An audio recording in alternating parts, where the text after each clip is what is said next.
তোমাদের মধ্যে যারা ঈমান এনেছে এবং সৎ কাজ করেছে, আল্লাহ রাব্বুল আলামিন তাদের ব্যাপারে আল্লাহর ওয়াদা হচ্ছে, আল্লাহর প্রতিজ্ঞা হচ্ছে, আল্লাহ ওয়াদা করতেছেন তাদেরকে জমিনের উপরে প্রতিষ্ঠিত করবেন। যেমন করে তোমাদের পূর্বপুরুষদেরকে প্রতিষ্ঠিত করা হয়েছিল, ওইভাবে তোমাদেরকে প্রতিষ্ঠিত করা হবে। সুবহানাল্লাহ। প্রতিষ্ঠিত করা হবে মানে রাষ্ট্র ক্ষমতা দেওয়া হবে। কি দেওয়া হবে? যদি গোলাম হও, যদি কি হও? গোলাম। আল্লাহ পাক বলছেন শুধু তাই নয়, আমি আমার দিনকে যারা প্রতিষ্ঠা করবে, আমার গোলামেরা যদি, আমার বান্দারা সঠিকভাবে যদি আমার গোলামি করে, ঈমান আনে, আমলে সালেহ করে, নেক কাজ করে, আমি তাদেরকে রাষ্ট্র প্রতিষ্ঠার সুযোগ করে দেব। আর তাদের জন্য ভীতির পরিবর্তে, সন্ত্রাসের পরিবর্তে শান্তি কায়েম করে দেব। সুবহানাল্লাহ। وَلَيُمَكِّنَنَّ لَهُمْ دِينَهُمُ الَّذِي ارْتَضَىٰ لَهُمْ وَلَيُبَدِّلَنَّهُمْ مِنْ خَوْفِهِمْ أَمْنًا। তাদের দিনকে তারা নিজেদের জন্য যা পছন্দ করেছে অবশ্যই তিনি তা কায়েম করে দিবেন, এবং সন্ত্রাস আর ভীতির পরিবর্তে আল্লাহ নিরাপত্তা দান করবেন। জোরে কোন সুবহানাল্লাহ। সন্ত্রাস বন্ধ হবে, চুরি, ডাকাতি, জেনা, ব্যভিচার সব বন্ধ হয়ে যাবে। তোমরা ক্ষমতায় থাকবে, তোমরা ডমিনেটেড হবে না, তোমরা ডমিনেট করবে। গোটা পৃথিবীকে শাসন করবে, শাসিত তোমরা হবে না। আর ভীতির পরিবর্তে নিরাপত্তা তোমরা লাভ করবে। কি করলে? ইয়াবুদুনানি লা ইউশরিকুনা বি শাইআ। সুতরাং তারা যেন আমার ইবাদত করে এবং আমার সঙ্গে যেন কাউকে শরীক না করে। আল্লাহ বলছেন তোমরা যদি আমার সাথে শরীক না করো, ইবাদতের মধ্যে কাউকে যদি শরীক স্থাপন না করো, আর যদি তোমরা আমার ইবাদতটা সলিডভাবে আমার জন্যই করো, তাহলে রাষ্ট্র ক্ষমতা তোমাদের হাতে আসবে, সন্ত্রাস নির্মূল হবে, শান্তি প্রতিষ্ঠিত হবে। এই হচ্ছে দুনিয়ার পুরস্কার। এটা কিসের পুরস্কার? আর আখিরাতের পুরস্কারের কথা বলা হচ্ছে। ومن يطع الله ورسوله ويخشى الله ويتقه فأولئك هم الفائزون। যে ব্যক্তি আল্লাহ এবং রাসূলের আনুগত্য করেছে, আল্লাহকে ভয় করে চলেছে, তার গজব থেকে বেঁচে রয়েছে, সেই হচ্ছে সফল কাম। সফল কাম মানে কি? কিয়ামতের দিন আল্লাহ পাক তাদেরকে জান্নাত দান করবেন। আল্লাহ পাক তাদেরকে কিয়ামতে কি দিবেন? জান্নাত দিবেন, চিরস্থায়ী শান্তির জায়গা, সেই জান্নাত লাভ করা যাবে। আজ ইবাদতের এই যে গুরুত্বপূর্ণ ইবাদত, এই ইবাদতের ভুল অর্থ সমাজের ভিতরে ছড়িয়ে আছে। সাধারণ মানুষও ভুল করেছে, অসাধারণ মানুষেরাও ইবাদতের ভুল অর্থ করে ভুলের মধ্যে নিমজ্জিত আছে বিরাট সংখ্যক লোকেরা। সাধারণ মুসলমানেরা তারা যে ভুলটা করলো ইবাদতের অর্থ করতে গিয়ে, সেটা হলো এই, সাধারণ লোকেরা মনে করলো কয়েকটা অনুষ্ঠানের নাম হচ্ছে ইবাদত, নামাজ, রোজা, হজ, যাকাত, সাদকা, ফিতরা, এর নাম হলো ইবাদত। অনুষ্ঠান শেষে তারা নিজেদেরকে স্বাধীন মনে করলো। তারা আল্লাহ পাকের প্রত্যেকটি আইনের ধারাকে লঙ্ঘন করলো। বছরে একবার রোজা রেখে, বছরে 1 মাস রোজা রেখে মনে করলো ইবাদত শেষ। 5 ওয়াক্ত নামাজ পড়ে মনে করলো ইবাদত শেষ। আমি প্রশ্ন করি, 5 ওয়াক্ত নামাজের নামই যদি হয় ইবাদত, 5 ওয়াক্ত নামাজের নামই ইবাদত, এটাই যদি হয়, তাহলে 5 ওয়াক্ত নামাজ পড়তে সময় লাগে কত? উজু টুজু করে বড় জোর 1-1.5 ঘন্টা সময় লাগে 5 ওয়াক্ত নামাজ পড়তে। তো এর নাম যদি হয় ইবাদত, তার অর্থ কি দাঁড়াবে? অর্থ দাঁড়াবে আপনি 24 ঘন্টার ভিতরে 1 থেকে 1.5 ঘন্টার জন্য আল্লাহর গোলাম, বাকি 22 ঘন্টার জন্য শয়তানের গোলাম হতে কেউ রাজি আছেন? রোজার নামই যদি হয় শুধু ইবাদত, তাহলে তার অর্থ দাঁড়াবে বছরের ভিতরে 1টা মাসের জন্য আপনি আল্লাহর গোলাম, আর 11 মাসের জন্য শয়তানের গোলাম হতে কেউ রাজি আছে?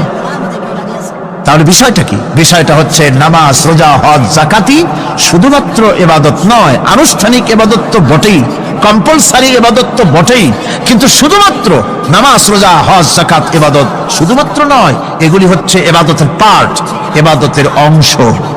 বরং জীবনের সব ক্ষেত্রে আল্লাহর হুকুমকে মানার নামই হচ্ছে, ভাইরা আমার, একদিকে নামাজ রোজা করছে, অন্যদিকে আল্লাহর আইনের প্রতিটি ধারাকে লঙ্ঘন করে চলছে, মিথ্যা ওয়াদা করে, মিথ্যা কথা বলে, সুদ খায়, ঘুষ খায়, জেনা করে, এরপরে অন্যের হক নষ্ট করে, প্রতিবেশীর হক নষ্ট করে, হারাম মাল খায়, হকদারের হক নষ্ট করে, প্রতিবেশীর হক নষ্ট করে, জিন্দা মুদ্দা মানুষকে নিজের জন্য শক্তিধর বলে মনে করে, এক টুকরা রুটির জন্য অথবা এক ফোঁটা এক ঘটি পানির জন্য কাফেরের কাছে হাত পেতে দাঁড়ায় থাকে। এই যদি অবস্থা হয়, এটাই যদি হয় ঈমান, আর এটার নামে যদি হেফাজত হয়, তাহলে এই পৃথিবীর মুসলমানের আজ লাঞ্ছিত কেন? আল্লাহর ওয়াদা কি মিথ্যা? নাউযুবিল্লাহি মিন যালিক। আমাদের ইবাদত যদি ঠিক হয়, যদি সত্যিকারের ইবাদত যদি আমরা করে থাকি, তাহলে ক্ষমতায় ঈমানদারেরা নাই কেন? বিশ্বজুড়ে মুসলমানেরা লাঞ্ছিত কেন? তাহলে বুঝতে হবে ইবাদতের মধ্যে বিরাট গরমিল করে ফেলেছি, ঠিক কিনা? লক্ষ্য করুন, সেই লোকটা হজ করতেছে, উমরা করতেছে, নামাজ পড়তেছে, মসজিদ মাদ্রাসায় চাঁদা দিতেছে, ওই লোকটি আবার ব্যাংকের থেকে সুদের টাকা নিয়ে ব্যবসা চালাইতেছে। ব্যবসা ঠিক রাখার জন্য, ইনকাম ট্যাক্স ফাঁকি দেওয়ার জন্য ব্যবসায়ীরা 2 ধরনের 3 ধরনের খাতা মেনটেন করছে। কথা ঠিক কিনা? মিথ্যা কথা বলছে, ঘুষ দিতেছে, বেশি করে বিদ্যুতের বিল যাতে না আসে সেজন্য যারা বিদ্যুৎ লাইনে আছে তাদেরকে পয়সা দিয়ে ম্যানেজ করতেছে, ঠিক কিনা? আমি পার্লামেন্টে বলেছি বিদ্যুৎ বাইরের থেকে আনতে হবে না, ঘুরে ঘুরে আবার বিদ্যুতের কথা আসে। বিদ্যুৎ আনা লাগবে না, কারণ আমার দেশে চাহিদা হচ্ছে 2500 মেগাওয়াট, সেখানে 1800 মেগাওয়াট আমাদের আছে। আরেকদিকে 4টা বিদ্যুৎ প্রকল্প বন্ধ হয়ে আছে। ওই 4টি বন্ধ হওয়া প্রকল্প যদি চালু করা যায়, তাহলে 2900 মেগাওয়াট বিদ্যুৎ উৎপাদিত হতে পারে বলে বিশেষজ্ঞরা বলেছেন। তাহলে আমাদের উদ্বৃত্ত 400 মেগাওয়াট থেকে যাবে। এইটাকে বাইরের থেকে আনার কোনো দরকার নাই। বিদ্যুতের অপচয় বন্ধ করুন, বিদ্যুতের চুরি বন্ধ করেন। মিল কল কারখানা যাদের আছে, লক্ষ লক্ষ টাকা বিদ্যুৎ বিল হয়, কিন্তু লাইনম্যানদের সঙ্গে ম্যানেজ করে গভর্নমেন্টকে ফাঁকি দেওয়া হচ্ছে, ঠিক কিনা? তোমার নামাজের দাম কি? তোমার হজের 4 পয়সা দাম নাই। তুমি রাষ্ট্রকে ফাঁকি দিয়েছ, তুমি জনগণকে ফাঁকি দিয়েছ, তুমি দেশের শত্রু। টেলিফোনের বিল 1000 হাজার টাকা, লাখ টাকার বেশি বিল হয়, লাইনম্যানের সঙ্গে ম্যানেজ করে 500, 700, 2000 টাকা দিয়ে সারিয়ে দেয়, ঠিক কিনা? এরা জাতির শত্রু, দেশের শত্রু। এদেরকে ফায়ারিং স্কোয়াডে নিয়ে ক্রাশ ফায়ার করে উড়ায় দেওয়া উচিত। এরা দেশের দুশ্মন। আজ সিস্টেম লসের নাম দিয়া বিদ্যুৎ চুরির আরেক ব্যবস্থা করা হয়েছে। সিস্টেম লস করে ওনারা নিজেরা, আর এর ভোগান্তি জনগণকে করতে হয়। কসাইয়ের মতো ছুরি দিয়া জবাও করে জনগণের কাছ থেকে সিস্টেম লসের চার্জ আদায় করা হয়। আমি পার্লামেন্টে বলেছি, মাননীয় স্পিকার, সিস্টেম লস এই নামটা উঠাও দেন, এই প্রথা বন্ধ করে দিন। বিদ্যুৎ ধার করা লাগবে না, আল্লাহ আমাদের দেশে যথেষ্ট দিছে, কোনো জিনিসের অভাব নাই। এখানে গ্যাস আছে, তেল আছে, বিদ্যুৎ আছে, পাট আছে, চা আছে, নাই কি? অন্তত 8.5 কোটি টাকার কাগজ গুদামের মধ্যে বন্দী হয়ে আছে। ভারতকে ক্ষতি করার জন্য সে দেশ থেকে কাগজ এনে খবরের কাগজ ছাপানো হচ্ছে, আর 8.5 কোটি টাকার কাগজ নষ্ট হয়ে যাচ্ছে আমার দেশের কাগজ। সুতরাং বলতেছিলাম একথাই বলতেছিলাম যে ঈমান, আল্লাহর গোলাম হতে হলে ভুল করে বসেছি ইবাদতের অর্থ করতে। শুধু নামাজ, রোজা, হজ, যাকাত, মাজারে কিছু চাঁদা দেওয়া, আগরবাতি, মোমবাতি, চাদর একটা দিয়া, পীর সাহেবের 10,000 টাকা চাঁদা দিয়া মুছে তেল মাইখে আর দাঁত বাইর করে হাসে। বেহেশতে তো গেছি, আর দেরি করতে। বেহেশতে তুমি যাবা, এত সহজ? দেশকে ফাঁকি দিছ, দেশকে ফাঁকি দিয়েছ, জনগণকে ফাঁকি দিয়েছ, নিজের মেয়েকে ফাঁকি দিয়েছে। বিবাহের সময় টাকা পয়সা দিয়া বিবাহ করায় দিল। ব্যবসা, ধানি সম্পত্তি, বাড়ির সম্পত্তি সব ছেলেদেরকে দিয়ে দিল, মেয়েটারে ফাঁকি দিয়ে দিল। দেয় না এরকম? ফুপুকে ফাঁকি দিল, বোনকে ফাঁকি দিল, এরপরে মোনাজাত করে সবে বরাতে, আল্লাহ আমারে বেহেশত দিও। ফেরেশতারা কয় মর তুই আগে, বেহেশত তোরে কেমনে দেয় ভালো করে দেখাই দেব। বেটা তুই যাবি বেহেশতে, এত সোজা? ওটা মামু বাড়ির বারান্দা নাকি? এত সহজ নয়। সুতরাং সাধারণ মানুষ মারাত্মক ভুল করেছে এখানে। নামাজ, রোজা, হজ, যাকাত, ইবাদত, আর কিছু কি ইবাদত মনে করে নাই? আপনার চাকরি আপনার ইবাদত, চাকরিতে ফাঁকি দেওয়া যাবে না। আপনি সুস্থ মানুষ, মেডিকেল লিভ নিয়ে ওয়াজ মাহফিল অথবা কোনো ইজতেমায় যাওয়া যাবে না, কোনো চেল্লা দিতে যাওয়া যাবে না। মেডিকেল লিভ নিয়ে আপনি সুস্থ মানুষ, কেন আপনি মেডিকেল লিভ নিচ্ছেন? আপনি ফাঁকি দিতে পারবেন না। সরকারি চাকরি করেন, মিল কলকারখানায় চাকরি করেন, ফরজ নামাজ পড়েছেন ভালো কথা, সুন্নাত পড়েছেন ভালো কথা, নফল পড়বেন না। জোহরের নফল পড়া বাদ দিন। যদি আপনি চাকরিজীবী হন, চাকরি করেন, ওটাই ইবাদত। এর নাম ইসলাম, এর নাম ইসলাম। গভর্নমেন্ট যে বেতন দেয় সেই বেতনের উপরে সন্তুষ্ট থাকুন, ঘুষ খাইয়েন না। যদি বেশি বেতন লাগে গভর্নমেন্টের কাছে দাবি জানান, আমাদের বেতন বাড়ায় দাও। ঘুষ খাবেন কেন? হারাম। যদি করে এটা কি? এই ঘুষের টাকা মাজারে দিয়া, পীরেরে দিয়া আল্লাহরে খুশি করবেন, এত সহজ না, এত সহজ না। সেই জন্য আমি সব ভাইদের খেদমতে আরজ করব, ইবাদত হচ্ছে জীবনের সব ক্ষেত্রে গোলামি, সকল ক্ষেত্রে গোলামি। চাকরিতে, অফিসে, আদালতে, কলকারখানায়, ক্ষেত খামারে, পার্লামেন্টে, সেক্রেটারিয়েটে, সেনানিবাসে, স্কুলে, কলেজে, বিশ্ববিদ্যালয়, সর্বত্র গোলামি কার? আল্লাহ পাকের। রিজকে হালাল করতে হবে, উপার্জনকে হালাল করতে হবে, সত্যিকারের আল্লাহর গোলাম হতে হবে। এক্ষেত্রে ইবাদতের অসাধারণ ব্যক্তি যারা, তারাও এক শ্রেণীর অসাধারণ ব্যক্তিরাও ভুল করে বসছেন। তারা যে ভুলটা করলেন ওটা হচ্ছে তারা তাসবিহ, জায়নামাজ, খানকা, হুজরাখানা এর ভেতরে বসে জিকির আজগার করাটাকেই জীবনের জন্য আল্লাহর ইবাদত মনে করে নিলেন। আল্লাহর বান্দারা যখন অনাচার ব্যভিচারে লিপ্ত, আল্লাহর আইনের পরিবর্তে যখন মানুষের তৈরি করা আইন চলছে, চেচনিয়া, বসনিয়া যখন মানুষদেরকে জবাও করা হচ্ছে, বসনিয়ার মুসলমান সন্তানদেরকে যখন জবাও করা হয়, কাশ্মীরের স্বাধীনতাকামী মুসলমানদের অধিকার হরণের জন্য তাদের উপরে যখন বন্য হায়নার মতো, পশুর মতো যখন ভারতীয় শত্রু সৈন্যরা যখন হামলা চালায়, সোমালিয়ার মানুষগুলি যখন না খেয়ে তাদের হাড়, পাঁজরার হাড়গুলি যখন বেরিয়ে যায়, তখনও যদি আপনি খানকার ভেতরে থেকে তসবিহ পড়েন আর তাহাজ্জুদের নামাজ পড়ে কপালে দাগ লাগান, এই অন্যায়ের বিরুদ্ধে যদি সোচ্চার না হন, আপনার এই তসবির কোনো দাম নাই। আপনাকে সোচ্চার হতে হবে, আপনাকে অন্যায়ের বিরুদ্ধে খাড়া হতে হবে। একদিকে তাহাজ্জুদের নামাজ তো পড়বেনই, জিকির তো করবেনই, কোন সন্দেহ নেই। আর একদিকে সিংহের মতো অন্যায়ের বিরুদ্ধে গর্জে উঠতে হবে। তাতে যদি প্রয়োজন হয় মুজাদ্দেদ আল ফেসানির মতো কারারুদ্ধ হন না কেন, সেটাই কিসমত, সেটাই তাকদীর। হক কথা বলতে হবে। এই জন্য আমার বারবার মনে পড়ে আজকের এক শ্রেণীর লোক আমাদের দেশে এক শ্রেণীর লোক বাইরের থেকেও আসে, বিদেশ থেকেও আসে, নামের আগে আওলাদে রসুল লাগান। ফেদায়ে রসুল, মুজাহিদে মিল্লাত, আওলাদে রসুল। আজীব, তুমি আওলাদে রসুল যদি হবে তাহলে তুমি যে দেশের মানুষ, সেই দেশে মুসলমানদের যখন জবাও করা হয়, পার্লামেন্টে কথা বলে বেরিয়ে আসো না কেন? তোমার জেল হয় না কেন? কংগ্রেসের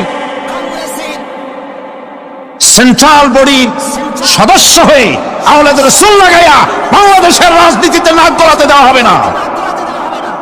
এরা কংগ্রেসের পাঁচটা গোলাম, এদেরকে চিনতে হবে, যারা আমার দেশে এসে মুসলমানদের মধ্যে বিভেদ সৃষ্টি করতে চায়।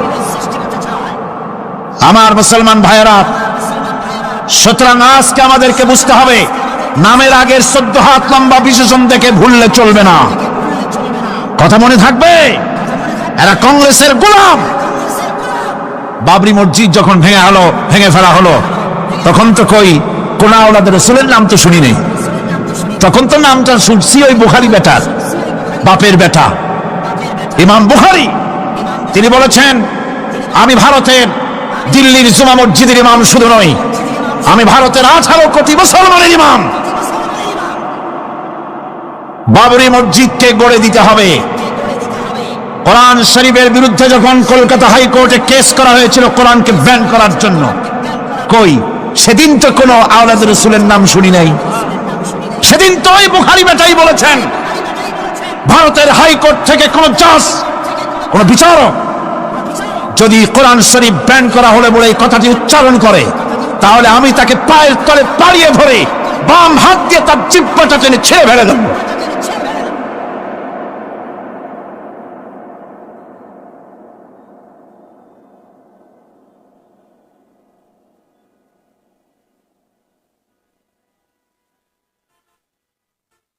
বন্ধুগণ,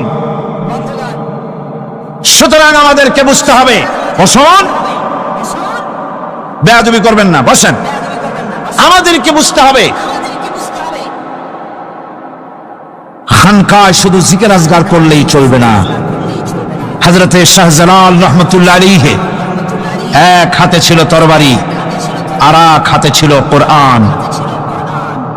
লড়াই করেছেন হযরতে শাহ মখদুম, হযরতে খান জাহান আলী, হযরতে খাজা মঈনুদ্দিন চিশতি আজমেরি রহমতুল্লাহ আলাইহি, হযরতে মুজাদ্দিদ আল বিসানি রহমতুল্লাহ আলাইহি। মুরিদের বাড়ি জম্মের খাওয়া খাইয়া পেটটা কুমিরের মতো বড় করে নাই, জেল খেটেছে হক কথা বলতে গিয়ে। বাপের বেটা হও, নিজের দেশে কথা কও। বাংলাদেশে এসে তারপরে জনগণের টাকা লুটপাট করার ক্ষমতা কাউকে অধিকার দেওয়া হবে না। আমার বন্ধুগণ, আল্লাহর ওলি যারা, তারা এভাবে করে জনগণের খেদমত করেছেন, কথা বলেছেন। সুতরাং শুধু জিকির আজগার করলেই হবে না, হক কথা বলতে হবে স্পষ্ট করে। এটাই হলো ইবাদতের হক আদায় হবে যদি সত্যিকারের হক কথা বলা যায়। অসাধারণ ব্যক্তিরা ময়দানে কথা বলবেন, হক কথা বলবেন, অন্যায়ের বিরুদ্ধে সোচ্চার হবেন। আর সাধারণ জনগণ কথা ও কাজের মিল করবেন, নামাজ রোজা হজ যাকাত করবেন যার কথা মতো, রাজনীতি অর্থনীতি সমাজনীতি করবে সেই আল্লাহর কথা মতো। তাহলেই সত্যিকারের মুসলমান হওয়া যাবে। কথা বুঝে আসছে কিনা ভাই? কথা বুঝে আসছে কিনা? একটু জোরে সরে জিকির করেন, লা ইলাহা ইল্লাল্লাহ, লা ইলাহা, লা ইলাহা ইল্লাল্লাহ। আরো জোরে,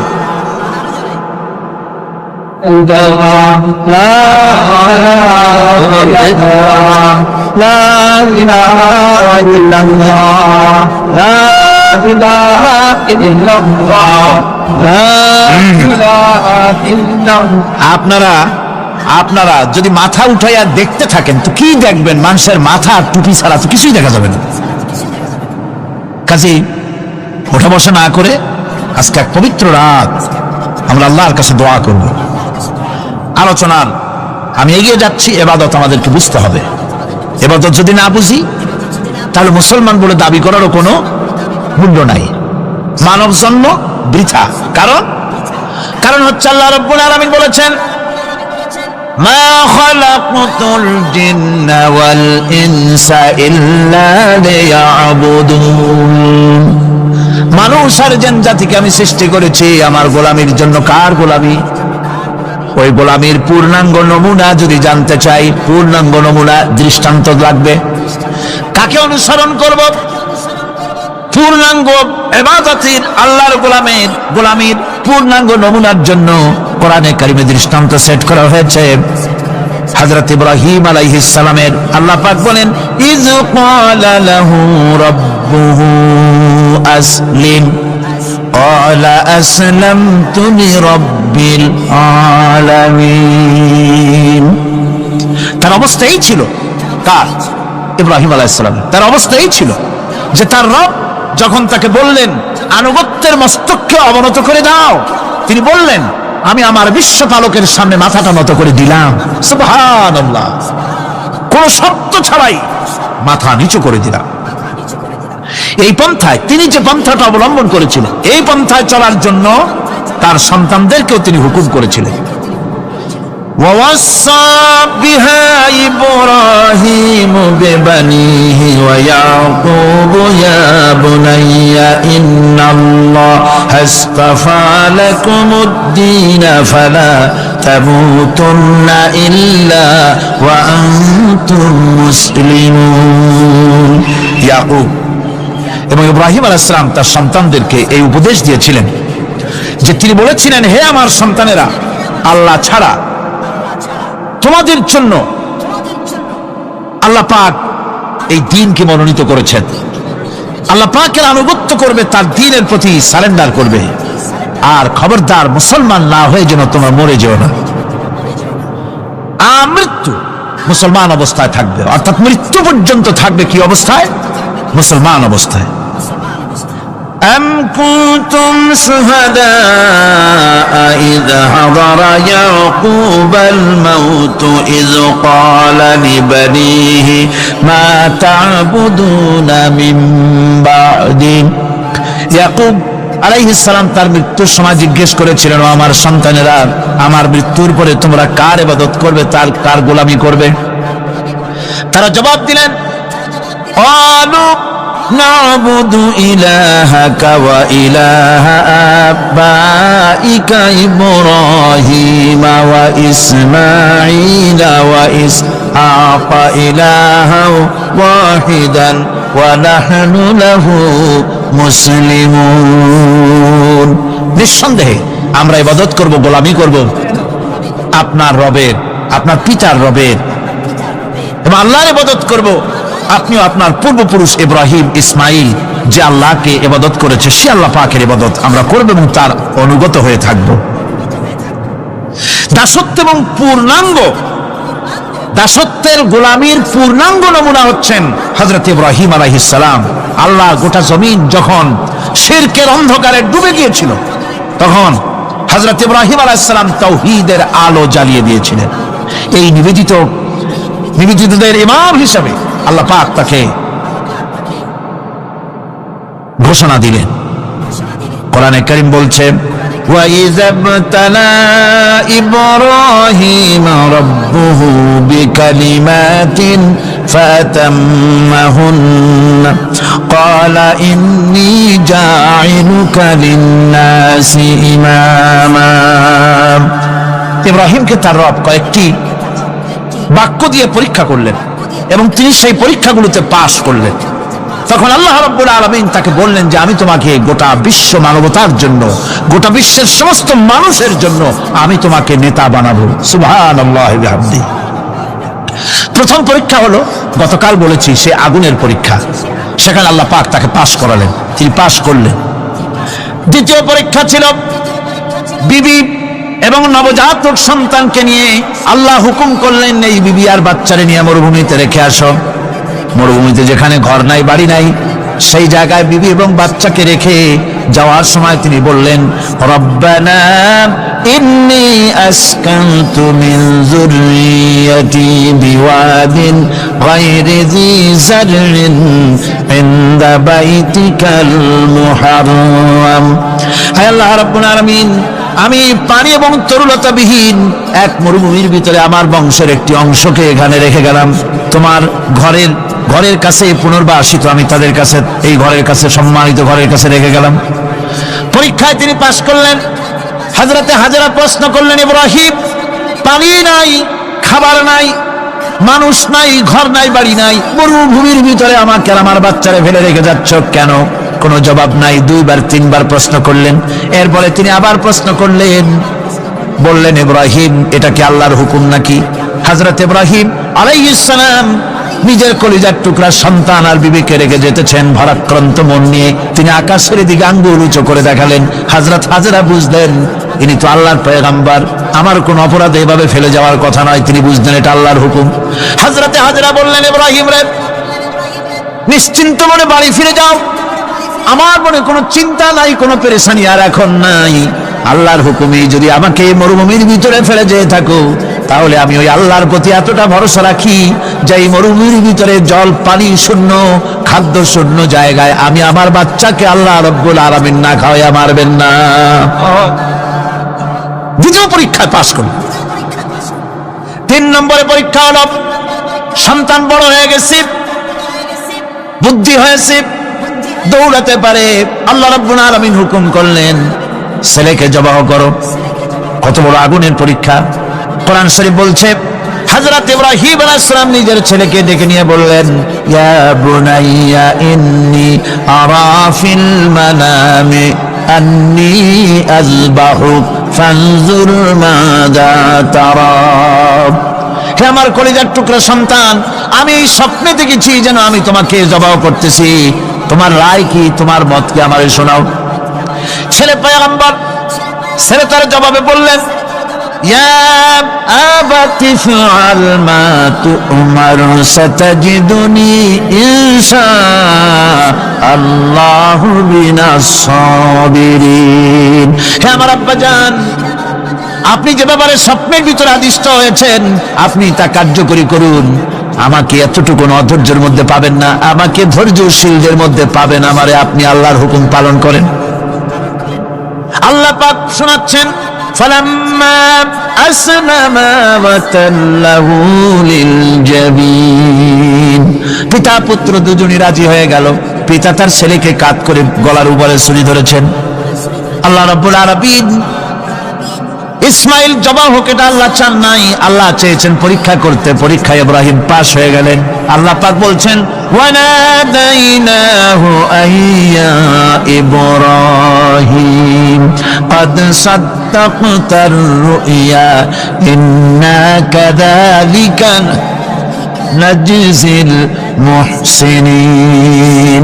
আমি ইব্রাহিমকে ডেকে বললাম, ইব্রাহিম তুমি তোমার স্বপ্নকে বাস্তবে রূপ দিয়েছো, আর এভাবে করি আমি মুহসিনদেরকে পুরস্কৃত করে থাকি। আল্লাহ পাক খুশি হলেন। আল্লাহ পাক বললেন, ইন্না হাযা লাবালাউল মুবিন। নিঃসন্দেহে এটি একটি বিরাট পরীক্ষা ছিল। ঠিক কি লাগান? আল্লাহ নিজে বলছেন এটা একটি বিরাট পরীক্ষা, আজিম ইমতিহান। সে ইমতিহানে তিনি পাশ করলেন। পরীক্ষায় উত্তীর্ণ হওয়ার জন্য রব্বুল আলামিন পুরস্কার দিয়া দিলেন। আল্লাহ পাক বললেন, সালামুন আলা ইব্রাহিম। পড়েন সবাই, সালামুন আলা ইব্রাহিম। ইব্রাহিমের প্রতি আল্লাহ পাক বললেন, ইব্রাহিমের প্রতি সালাম রইল। সুবহানাল্লাহি ওয়া বিহামদিহি। ইবাদত এর আনুগত্যের এই উৎকৃষ্ট দৃষ্টান্ত স্থাপনের পর আল্লাহ পাক তার গোটা বিশ্বের মুসলমানদেরকে কিয়ামত পর্যন্ত ইব্রাহিম আলাইহিস সালামকে জাতির পিতা বানায়া দিলেন। সুবহানাল্লাহ। কইতে ইচ্ছা করে না? এরকম পরীক্ষা কোন পিতারা দিতে পারছে নাকি? গোটা বিশ্বের সমস্ত মানব মণ্ডলীর জন্য আল্লাহ পাক ইব্রাহিম আলাইহিস সালামকে কিয়ামত পর্যন্ত জাতির পিতা হিসাবে ঘোষণা করেছেন। সুবহানাল্লাহ। মিল্লাতা বিকুম ইব্রাহিম ওয়া সাম্মাকুমুল মুসলিমিন। তোমরা তোমাদের পিতা ইব্রাহিমের মিল্লাতের উপর প্রতিষ্ঠিত হও। আল্লাহ পাক বলছেন, তোমাদের পিতা ইব্রাহিমের মিল্লাতের উপর প্রতিষ্ঠিত হও, আর আল্লাহ তোমাদের নাম রেখেছে মুসলমান। তোমরা হচ্ছে মুসলমান। আমাদের পরিচয়, ওই যে পরিচয়ের কথা আগে হয়ে গেছে, আমাদের পরিচয় আমরা মুসলমান। আমাদের পরিচয় কি? মুসলমান। এটা প্রথম পরিচয়। ইবাদতের পূর্ণাঙ্গ মাপকাঠি হিসেবে আল্লাহ পাক হযরত ইব্রাহিম আলাইহিস সালামকে দুনিয়াবাসীর সামনে পেশ করেছেন। কোরআন বলছে, ইহুদি এবং খ্রিস্টানেরা মুসলমানদেরকে বিভ্রান্ত করতে চায়। তারা বলে, ওয়াকালু কুনু হুদান আও নাসারা তাহতাদু কুল বাল মিল্লাতা ইব্রাহিমা হানিফা ওয়া মা কানা মিনাল মুশরিকিন। ইহুদিরা বলে ইহুদি হও তবেই তোমরা সঠিক পথ পাবা, খ্রিস্টানের বলে খ্রিস্টান হও তবেই তোমরা সঠিক পথ প্রাপ্ত হবে। আল্লাহ পাক বলছেন, এদের সকলকে বলে দাও বরং তোমরা সব পরিত্যাগ করে মিল্লাতে ইব্রাহিমের ভিতরে শামিল হয়ে যাও।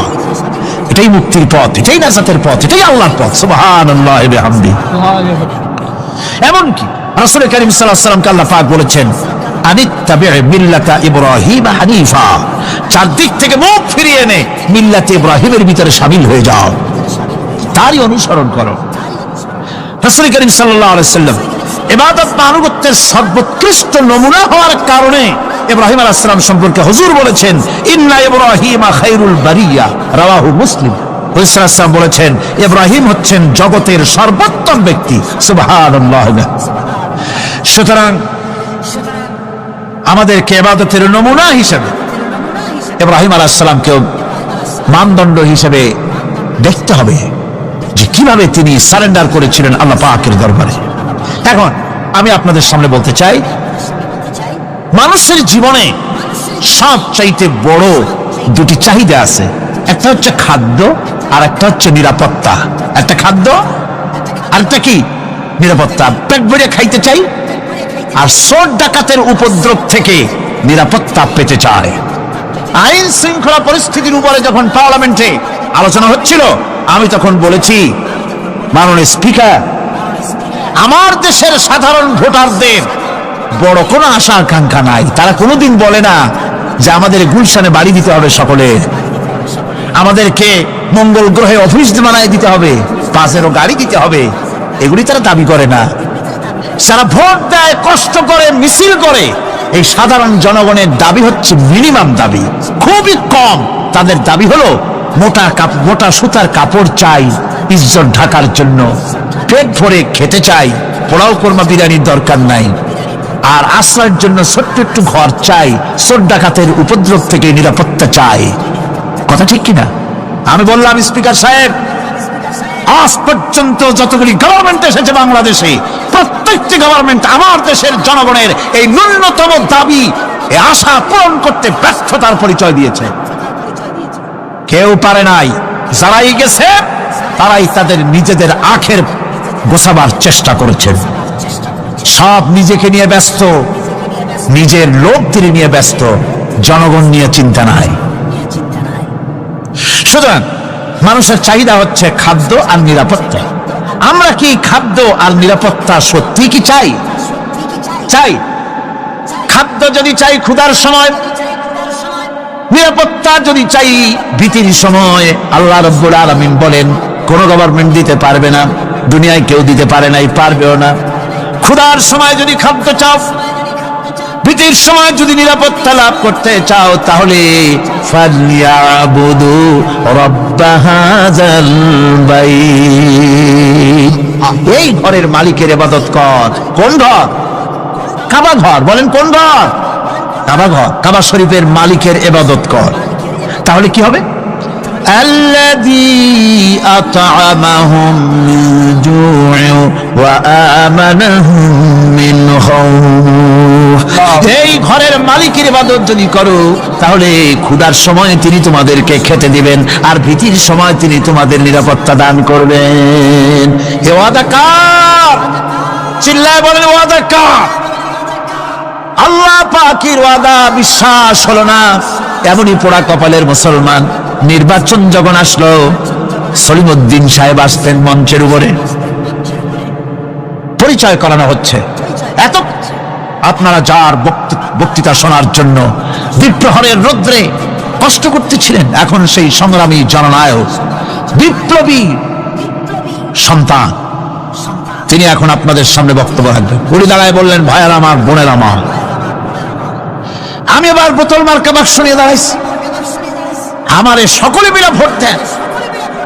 এবার যদি ক্ষমতায় যেতে পারি, না খাইয়া কেউ মরবেন না, কিন্তু কি খাইয়া মরবে তাও কয় না।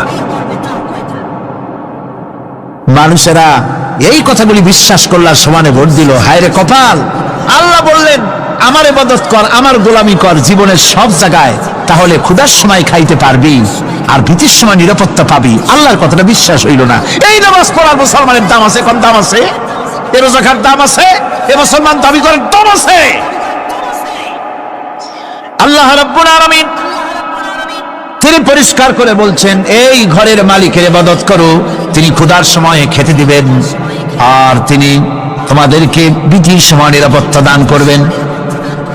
চাউলের অভাব হবে না, পাটের অভাব হবে না, খাদ্যের অভাব হবে না, কারণ দুটি জিনিস যদি তোমরা করতে পারো, খাবারের অভাব হবে না। ওয়ালাউ আন্না আহলাল কুরা আমানু ওয়াত্তাকাউ লাফাতাহনা আলাইহিম বারাকাতিন মিনাস সামাই ওয়াল আরদ। দেশের লোকেরা, জনপদের লোকেরা যদি দুইটা কাজ করে, এক নম্বরে হলো আমার উপর ঈমান আনবে, দুই নম্বরে হলো আমাকে ভয় করার নীতি অবলম্বন করে যদি চলে, তাহলে ওই দেশের মানুষের জন্য আকাশ আর জমিনের সব বরকতের দরজা আমি আল্লাহ খুলে দেব। আল্লাহর ওয়াদা। আল্লাহ পাকের নিকট মানুষের সবচাইতে বড় দাবি কি? আল্লাহর কাছে মানুষের সবচাইতে বড় দাবি কি করতে পারেন? আল্লাহ পাকের কাছে মানুষের শ্রেষ্ঠ দাবিটা আল্লাহ নিজেই শিখাই দিয়েছেন। আমার কাছে দাবি কর, ইহদিনাস সিরাতাল মুস্তাকিম। আয় আল্লাহ, একটা সোজা, একটা সরল রাস্তা আমারে দাও, একটা সহজ পথ আমারে দাও। এই কথা সূরা ফাতিহা দাবি করার পর আল্লাহ রাব্বুল আলামিন এই অভিনন্দনের জবাবে, 7টা বাক্যের অভিনন্দনের জবাবে আল্লাহ রাব্বুল আলামিন 30 পারা কোরআন শরীফ নাজিল করে দিলেন। সূরা ফাতিহার এই সওয়ালের জবাবে আল্লাহ পাক বললেন, ওয়া আনি'বুদুনি হাযা সিরাতুম মুস্তাকিম। সোজা রাস্তা চাও, আমার গোলামি করো, ইবাদত করো। সব জায়গায় ইবাদত, গোলামি করাই লাগবে। আমার কাছে সোজা রাস্তা চাও, সোজা রাস্তা হলো আমার গোলামি করা। কার গোলামি? বেহেশতে যেতে চান? আমি আসতে গেলাম বলে আপনারও আসতে জবাব দিলে, বেহেশতে যেতে চান? সুবহানাল্লাহ। এমন কোন মানুষ আছে নাকি যে বেহেশতে যেতে চায় না? মত করে যাইতে চায়। সবাই, আমরা সবাই বেহেশতের আশা করি, ঠিক কিনা? আল্লাহ রাব্বুল আলামিন বলেন, বেহেশতে যদি যেতে চাও তাহলেও ইবাদত করা লাগবে, ইবাদত ছাড়া জান্নাতে যাওয়া যাবে না। ফাদখুলি ফি ইবাদি ওয়াদখুলি জান্নাতি। সর্বপ্রথম আমার বান্দার মধ্যে দাখিল হয়ে যা, আমার গোলামির মধ্যে দাখিল হয়, আমার গোলাম হয়, এরপরে আমার জান্নাতে চলে যা। আগে গোলাম হবি, তারপরে কোথায় যাবি? জান্নাতে যাবে। আগে গোলাম হ, আগে গোলামির খাতায় নাম লেখা, আগে সত্যিকারের আমার বান্দা হ, গোলাম, এরপরে জান্নাতে যাওয়া যাবে। জান্নাতে যাইয়া আল্লাহর সাথে কি দেখা করতে চাই? আল্লাহর সাথে দেখা করতে চাই। আল্লাহ রাব্বুল আলামিন বলেন, ফামা কানা ইয়ারজু লিকা রাব্বিহি ফালইআমাল আমালান সালিহান ওয়া লা ইউশরিক বিইবাদাতি রাব্বিহি আহাদা। তোমাদের মধ্যে যদি কেউ আল্লাহর সঙ্গে, তার রবের সঙ্গে যদি কেউ দেখা করতে চায়, তাহলে সে যেন ভালো ভালো কাজ করে, নেক কাজ করে, আর তোমার রবের সাথে অর্থাৎ আল্লাহ রাব্বুল আলামিনের সাথে ইবাদতের মধ্যে যেন কাউকে শরীক না করেন। শিরক যদি না করো, খাঁটি গোলাম, খাঁটি বান্দায় যদি পরিণত হতে পারো, কিয়ামতের দিন আল্লাহ রাব্বুল আলামিনের সঙ্গে দিদার নসিব হয়ে যাবে। এই গোলামি করব কতদিন? কতদিন গোলামি করব? এই প্রশ্নের জবাবে আল্লাহ রাব্বুল আলামিন কোরআনে কারীমের মধ্যে জবাব দিয়ে দিয়েছেন, ওয়াবুদ রাব্বাকা হাত্তা ইয়াতিয়াকাল ইয়াকিন। মৃত্যু পর্যন্ত, যতক্ষণ না নাক দিয়ে শেষ প্রশ্বাসটি, নিঃশ্বাসটি বেরিয়ে যাচ্ছে, ততক্ষণ পর্যন্ত আনুগত্য, গোলামি সব হবে কার? জোরে চিল্লায় এখন কার? এই গোলামি জীবনের সব ক্ষেত্রে করতে পারলে আমরা মুসলমান, আর করতে না পারলে মুসলমান নামে মুনাফিক। না পারলে কি? মুনাফিক। বন্ধুগণ, ইয়াকা না'বুদু পর্যন্ত বলে ওয়া ইয়াকা নাস্তাইনের কথাটা শোনাচ্ছি। সূরা ফাতিহার ভিতরে আমরা পড়ি, পড়েন আমার সাথে, ইয়াকা না'বুদু ওয়া ইয়াকা নাস্তাইন। আয় আল্লাহ, একমাত্র তোমার গোলামি করি আর একমাত্র তোমার কাছে সাহায্য চাই। তুমি ছাড়া কারো কাছে সাহায্য? এটা কি ঠিক? এটা কি আমাদের মনের কথা, ইমানের কথা? আল্লাহ করুন, আল্লাহ করুন, বলি আমিন। হাদিস শরীফে বলা হয়েছে, ইজা সাআলতা ফাসআলিল্লাহ ওয়া ইজা ইসতাআনতা ফাসতাইন বিল্লাহ। কিছু চাইতে হলে আল্লাহর কাছে চাও, কিছু বলতে হলে, ভিক্ষা করতে হলে আল্লাহর কাছেই ভিক্ষা করো। কার কাছে ভিক্ষা করবেন? আল্লাহর কাছে বলুন। আমার বন্ধুগণ, আমি আমার ঈমান থেকে কথা বলি, আমি আমার ঈমান থেকে কথা বলি। কোরআন এবং হাদিস পড়ে যতটুকু আল্লাহ বোঝার তৌফিক দিয়েছেন সেই কথাগুলি পেশ করার জন্য চেষ্টা করি। বন্ধুগণ, এদিক ওদিক কোনো দিকে না ঘুরে মসজিদে যান, মসজিদে গিয়ে নামাজ পড়েন, আর আল্লাহর কাছে হাত পেতে আল্লাহরে বলেন। সেজদা গিয়া যখন রব্বুল আলামিনের দরবারে কিছু চাইবেন, হুজুরের কাছে জিজ্ঞেস করা হয়েছে, হুজুর বান্দা কখন আল্লাহর নিকটবর্তী হয়ে যায়? আল্লাহর নবী বলেছেন, বান্দা যখন সেজদা দেয় তখন বান্দা একেবারে আল্লাহ পাকের কাছে চলে যায়। আল্লাহর কাছে চান, যা দরকার, ছেলে নাই, মেয়ে নাই, বউ নাই, অথবা চাকরি নাই, প্রমোশন চাই, ব্যবসায় উন্নতি চাই, যা দরকার কাকে বলবেন? মনটাকে পরিষ্কার করুন, আজকে মনটাকে সাফ করুন, সমস্ত দুর্বলতা থেকে মনকে উঠায় আনো, বিশ্বাস করুন, যা চাওয়া যা বলা সবটা আল্লাহর কাছে। কার কাছে? আমি তার গোলাম। আমি কার গোলাম? আল্লাহ ছাড়া কারো কাছে আমার অভিযোগ তুলবো না, সবটা বলবো আল্লাহর কাছে। বলে দেখেন, বলে দেখেন আল্লাহ পাক কিভাবে আপনাকে সাহায্য করেন। সুবহানাল্লাহ। ভাইরা আমার, আল্লাহ রাব্বুল আলামিন রাসূল করিম সাল্লাল্লাহু আলাইহি ওয়াসাল্লামকে বলেছেন, ফাইদা ফারাগতা ফানসাব ওয়া ইলা রাব্বিকা ফারগাব। যখন তুমি খালি হাত হয়ে যাবে, দাঁড়িয়ে যাবে এবং তোমার রবের কাছে মিনতি জানাবে, কিছু যখন থাকবে না, তোমার রবের কাছে দাঁড়ায় যাও আর তার কাছে মিনতি জানাও, তোমাকে আল্লাহ ভরপুর করে দিবেন। ভান্ডের কোনো অভাব নাই। আমাদের ভান্ড হচ্ছে যত দেব তত কমবে, আর আল্লাহর ভান্ড যত দেয় তত সমান সমান থাকে, মোটেই কমে না, মোটেই কমে না। সুতরাং দয়াল বাবা, বাবাজান, কেবলাজান বাবা কি যে কবে আর কি করবে দিশা করতে পারে না। গান বাজনা, তারপরে গোসল শরীফ, কি জানি হাবিজাবি শরীফ, কোন শেষ নাই, বেদাত দিয়ে ভরে গেছে। এগুলো বিশ্বাস করবেন না, বিদআত খারাফা, এর সাথে মুসলমানের কোন সম্পর্ক নাই। গান বাজনার সাথে মুসলমানের কোন সম্পর্ক। হাতে কতগুলো ঢোল নিয়ে তারপরে মাজারের কাছে গিয়ে ঢোল বাজায়, কবরের কাছে, মাথায় কতগুলো চুল, দাঁতে ময়লা, মোজগুলা ঠোঁট দুইটা ঢাইকিয়া দাড়ির কাছে এসে পড়ছে। হায় হায় রে, এই রকমের মোষ আমি মাঝে মধ্যে চিন্তা করি যে দই খায় কেমনে এরা, গাঁজা মদ খাইয়া এগুলো মাজার মধ্যে গিয়ে পড়ে থাকে। আর কি জানি আছে ওইটারে ঘষে আর বলে মদিনা যাব কেমনে, মদিনা যাব কেমন। তুই মদিনা যাবি কেমনে? মদ খেয়ে গাঁজা খেয়ে তুই যাবি মদিনা? একটা কথা হইল? তোর নাপাক কদম আল্লাহ পাকের আরতে মুকাদ্দাসে উঠতে পারে না। বক্কার, জিনাকার, শারাবি, কাবাবি আল্লাহ পাকের নাফরমান। কতগুলা শালু কাপড় গায়ে দিয়া মাথায় কতগুলা চুল রাখিয়া তারপরে গ্রামের নামে শরীফ। আশ্চর্য কথা, এই গ্রামের নাম শরীফ, ওই গ্রামের নামের মাথায় গিয়া শরীফ। শরীফ তো মক্কা শরীফ, মদিনা শরীফ, কোরআন শরীফ, হাদিস শরীফ, আর শরীফের দরকার নাই। শরীফের জাত মারছে গ্রামে গ্রামে শরীফ লাগাইয়া, কর্ণফুলী শরীফ, চন্দ্রকোনা শরীফ। আশ্চর্য কথা, শরীফ শব্দের একটা ইজ্জত থাকা উচিত, ঠিক কিরকম? আপনাদেরকে সতর্ক হতে হবে। আনুগত্য এবং গোলামি সকল ব্যাপারে আল্লাহ পাকের করতে হবে, চাইতে হবে কার কাছে? আল্লাহর কাছে। আমার এই কথা আপনাদের মনে আছে কিনা জানি না। সম্রাট শাহজাহানের সময় এক ফকির, এক ভিক্ষুক ভিক্ষা করে বেড়াতো। 70-80 বছর বয়স হয়ে গিয়েছে। এক লোক বলছে, সারা জীবন তো তোমার ছোটবেলা থেকে ভিক্ষা করতে দেখলাম। সে বলল, মানুষে দেয় তো 2 পয়সা, 1 পয়সা, ভিক্ষা ছাড়া করবোটা কি? লোকটি বলল, তোমার একটা পরামর্শ দেই, একদিন সম্রাটের কাছে গিয়ে যে দেখো, একবারে যা দেবে খাইয়া কুলাইতে পারবে না। সম্রাট শাহজাহান কোথায় আছে এখন? দেখো গিয়া মসজিদে আছে।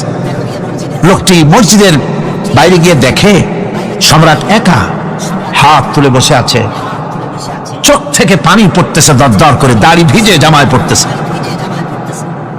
বহুক্ষণ দাঁড়িয়ে আছে। এরপরে সম্রাট তার মুনাজাত শেষ করে বেরিয়ে আসছেন। ফকিরের সঙ্গে দেখা। ফকির বলল, আসসালামু আলাইকুম। তিনি বললেন, ওয়ালাইকুম আসসালাম ওয়া রাহমাতুল্লাহ। ফকির রওনা করেছে। বাদশা বলছে, তুমি তো একজন ভিক্ষুক মানুষ বলি মনে হয়, আমার কাছে তো কেউ কিছু না চাইয়া যায় না, তুমি যে কিছু না চেয়েই চলে যাচ্ছ। ভিক্ষুক বলছে, জাহাপানা সত্যি কিছু চাইতে এসেছিলাম আপনার কাছে, কিন্তু আপনার অবস্থা দেখে আমার জ্ঞানের চোখ খুলে গেছে। আমি দেখতে পেলাম আমি যে সম্রাটের কাছে ভিক্ষা চাইতে আসলাম, আমি তো শুধু তাকায় আছি, আমি তো কান্দি না, বরং আমি যার কাছে চাইতে এসেছি তিনি আমার চাইতে আরো নগণ্য ভিক্ষুকের মতো হয়ে কার কাছে যেন হাত পেতে চোখের পানি ফেলে কান্দে। মনে মনে ভাবলাম, সম্রাট কান্দে যে সম্রাটের কাছে, ওই আল্লাহ সারা জীবনে কারো কাছে কিছু চাইব না। আল্লাহর কাছে চাওয়ার অভ্যাস করুন, তিনি দিতে পারেন, সবকিছু তার আছে। এই বিশ্বাস মনের ভিতরে জমাতে হবে, তাহলেই সত্যিকারের মুসলমান আমরা হব। আল্লাহ পাক সত্যিকারের গোলাম আমাদেরকে বানাবেন, আমরা বলি আমিন। মুনাফিকদের আরেকটা চরিত্র হলো, তারা যদি আজান শুনতে পায়, আজান এবং নামাজ সম্পর্কে তারা কটূক্তি করে, আজান এবং নামাজ সম্পর্কে তারা কটূক্তি করতে থাকে। এটা হলো মুনাফিকদের আরেকটা চরিত্র। আল্লাহ রাব্বুল আলামিন বলেন, ওয়াইদা নাদাইতুম ইলাস সালাতি ইত্তাখাযুহা হুজওয়ান ওয়া লাইবান। যখন আজান তারা শোনে, যখন নামাজের দিকে তাদেরকে ডাকা হয়, তখন তারা ঠাট্টা করে, বিদ্রুপ। আরেকটি চরিত্র হলো, সমাজের ভিতরে অশ্লীলতা বাড়াবার জন্য তারা প্রচেষ্টা চালায়। ইন্নাল্লাযীনা ইউহিব্বুনা আন তাশিআল ফাহিশাতু ফিল্লাযীনা আমানু লাহুম আযাবুন আলীম। ঈমানদার লোকদের মধ্যে অশ্লীলতা এরা বেশি করে ছড়াবার জন্য চেষ্টা করে, মানুষকে দুশ্চরিত্র বানাবার জন্য তারা চেষ্টা করে। এইভাবে করে রেডিওর মাঝে, সিনেমার ভিতরে, গানের মাধ্যমে, যাত্রার মাধ্যমে, পত্রপত্রিকার মাধ্যমে নানান ভাবে চেষ্টা চালায় যাতে করে মুসলমানদের মধ্যে চরিত্রহীনতা বাড়তে থাকে, শয়তানি বদমাশি বাড়ে, মানুষ চরিত্রবান হতে পারে এমন কিছু প্রদর্শিত হবে না, বরং প্রদর্শিত হবে মুনাফিকরা চেষ্টাই চালাবে যাতে করে মানুষের দ্বীন ও ঈমান নষ্ট হতে পারে, সেগুলি তারা করতে থাকবে। এগুলি হলো মুনাফিকের চরিত্র। এগুলি কি চরিত্র? পাপের কাজ যদি দেখে তড়িৎ গতিতে ওরা ঝাঁপিয়ে পড়ে। কোরআনে কারিমে রব্বুল আলামিন বলেন, ওয়া তারা কাসীরাম মিনহুম ইউসারিউনা ফিল ইসমি ওয়াল উদওয়ান। মুনাফিকদের চরিত্র এটা যে তারা যখনই সুযোগ পায় তখনই খারাপ কাজের দিকে, মন্দ কাজের দিকে ঝাঁপায় পড়ে এবং মানুষদেরকে মন্দের দিকে, গুনাহের দিকে, জুলুমের দিকে, অত্যাচারের দিকে তড়িৎ গতিতে তারা ঝাঁপায় পড়ে। এটা হলো তাদের কাজ।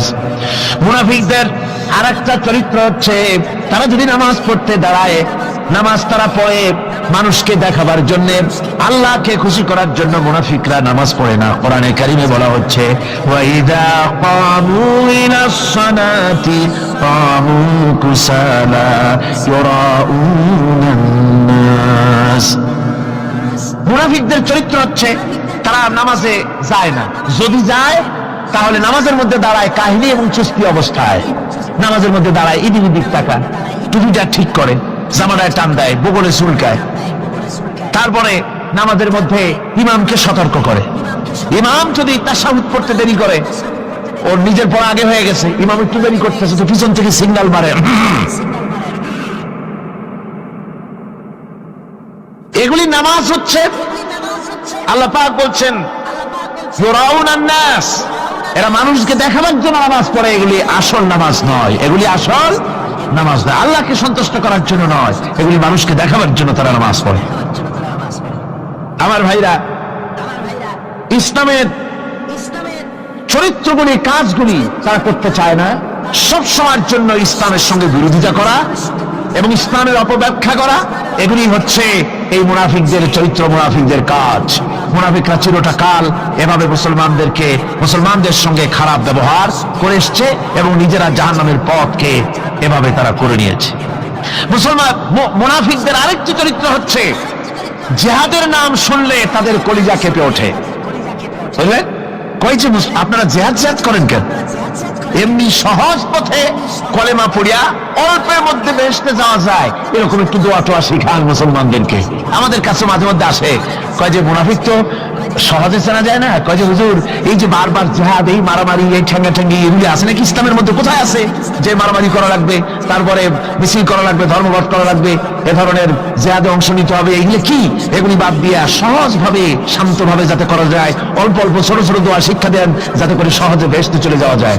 আমি বলছি ভাই, রাসূলুল্লাহ এরকম আমাদের শিখান নাই যে এরকমের সূরাগুলি বেহেশতে যাওয়ার জন্য আবিষ্কার করে দেব। ছোট্ট একটা দোয়া পড়বেন, আরবে বেহেশত আপনার মামুরির বারান্দা যাই কলা খাওয়া শুরু করলেন। এত সহজে বিষয়টা আসবে না, বিষয়টা খুবই কঠিন।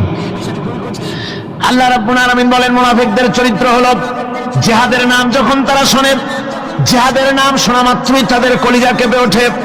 রাআইতাল্লাযীনা ফী কুলুবিহিম মারাদুন ইয়ানজুরুনা ইলাইকা নাযারাল মাগশিয়্যি আলাইহি মিনাল মাউত। যখনই তাদের অন্তঃকরণ নেফাকের রোগে ভরা, নেফাকের রোগ তাদের কেমন ভাবে পেয়ে বসেছে যে ওরা এমন ভাবে তাকায় থাকে আপনার দিকে, রাসূলুল্লাহর দিকে এমন ভাবে তারা তাকায় থাকে যে জিহাদের কোনো কথা বলে ফেলে নাকি। জিহাদের কথা যদি আসে তাহলে তো সর্বনাশ। ওদের মৃত্যু যন্ত্রণার মতো, মৃত্যুর জ্বালায় পতিত ব্যক্তি যেমন চোখ ফ্যাকাশে হয়ে যায়, জিহাদের কোনো কারবার বা যুদ্ধের কোনো দামাডোল বেজে উঠলেই এদের কলিজার মধ্যে কাঁপ সৃষ্টি হয়ে যায়, কলিজার মধ্যে কাপ সৃষ্টি হয়, জিহাদে তারা দারুণ ভাবে ভয় পায়। মুমিনদের উল্টা, মুমিনদের হলো জিহাদের নাম শুনলে তাদের কলিজার মধ্যে ফুর্তি আসে। তার কারণ হচ্ছে জিহাদের ময়দান হচ্ছে এমন এক ময়দান, আল জান্নাতু তাহতা যিলালিস সায়ুফ, বেহেশত হচ্ছে তরবারির ছায়াতলে। এই রাস্তায় যদি মরতে পারি, জীবনে তো বহুত গুনাহ করছি, বেহেশতে যেতে পারবো কিনা আল্লাহই জানে, কিন্তু এই একটা পথ, এইখানে যদি জানটা দিতে পারি বিনা হিসাবে আল্লাহ জান্নাতে চলে যেতে পারবো। আর শাহাদাতের মত হচ্ছে পিঁপড়ায় কাটার যন্ত্রণার চাইতে বেশি কিছু না। মুমিনদের দিলের জন্য খুশি হয়, আর ওদের দিল দারুণ কষ্ট তারা পেতে থাকে। এদের অবস্থা হচ্ছে যেখানে দ্বীনের কথা হয় সেখানে তারা চুপ করে বসে কথা শোনে, আর যখন দ্বীন ইসলামী আন্দোলনের কথা আসে, জিহাদের কথা আসে, তখন তারা খুব ভয় পায়া এদিক ওদিক তাকায়। কোরআনে কারিমে ওদের এই চরিত্র সম্পর্কে বলা হয়েছে, ওয়াইযা মা উনজিলাত সূরাতুন নাযারা বা'দাহুম ইলা বা'দিন হাল ইয়ারাকুম মিন আহাদিন সুম্মা ইনসারাফু।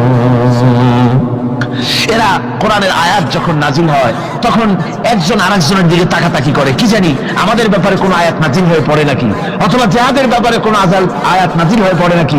কেউ দেখে নাকি এই সব এদিক ওদিক তাকায় আসতে এই জায়গা থেকে কেটে পড়ে, যে আমাদের চরিত্রই তো বর্ণনা করা হচ্ছে, কাজে এখন আর বসা ঠিক না, আস্তে করে কেটে পড়ার জন্য চেষ্টা করে। এটা হলো মুনাফিকদের আর একটা চরিত্র। এরা এইভাবে করে নিজেদের চরিত্রকে প্রকাশ করে ধরা পড়ে, এবং ইসলামের সবচাইতে মারাত্মক ক্ষতি এই মুনাফিকরা চিরকাল করেছে। আল্লাহ রাব্বুল আলামিন বলেন মুনাফিকদের ব্যাপারে, মুসলমানদের বিপদ হলে তারা দারুণ ভাবে খুশি হয়, আর মুনাফিকদের চরিত্র হলো মুসলমানদের উপকার হলে, ভালো হলে তারা দারুণ ভাবে অসন্তুষ্ট হয়ে যায়। যখন আর আল্লাহ মুমিনদেরকে সান্ত্বনা দেন, মুমিনদেরকে আল্লাহ পাক সান্ত্বনা দিচ্ছেন মুনাফিকদের ব্যাপারে, কুল লা ইউসিবানা ইল্লা মা কাতাবাল্লাহু লানা ওয়া মাওলানা ওয়া আলাল্লাহি ফালিয়াতাওয়াক্কালিল মুমিনুন।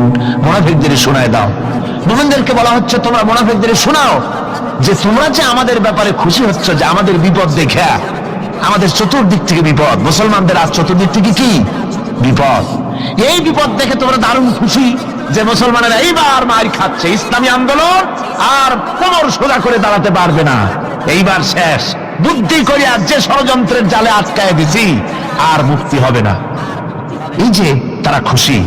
আল্লাহ রাব্বুল আলামিন বলেন মুমিনেরা তোমাদের ঘাবড়াবার কোনো কারণ নাই, তোমরা বলে দাও কুল লা ইউসিবানা ইল্লা মা কাতাবাল্লাহু লানা, তোমরা শোনায় দাও যে আমাদের কিছুই হয় না, আমাদের শুধু তাই হয় যে আল্লাহ রাব্বুল আলামিন আমাদের জন্য লিখে রেখেছেন, আমাদের তাকদীরে যেটা আছে ওটাই হবে, এর থেকে বেশি কিছুই হবে না।